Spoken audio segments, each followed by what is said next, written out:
یکی از خصلت‌های منافقا میگن نیرنگ بازی های یخادعون الله. اینا خیال میکنن به این نیرنگایی که در بین مسلمان ها میبیاین به صورت مسلمان میدرو، نماز و روزش میگیره، میشینه، کاری منافقیش میکنه، عملی منافقیش اجرا میکنه، میخواه که صف مسلمین فقط غمته و آزارته.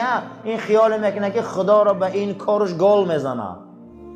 یخادعون الله، خیال میکنه خدا را گال میزنه. والذین آمنو، و پشت مسلمان میبیایی، و لباس مسلمان میبیایی، و چهره مسلمان میبیایی، درنی مسلمان دا میدرایی، تو خیال میکنی که اهل ایمان فریب میکنی؟ الا انفسهم، خدا میگه با خودشون فریب دارن، نمیفهمن. و ما یشعرون، یک بار عقل نمیکنن، یک بار فکر نمیکنن. صف مسلمان ها میدراین، نیرنگ میکنن، رول بازی میکنن، حرکت های به معنی میکنن، اما بین که نماز میخوانن، روزه رو میگیرن، حج میرن.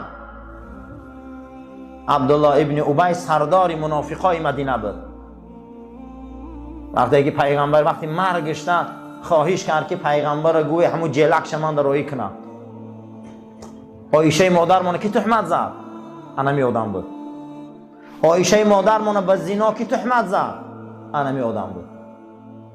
وقتی مرگش ده فهمید که منافقه و گوره حضرت گوی همو جلکش من ده میداده باشه، با جناب پیغمبر جلکش دادن.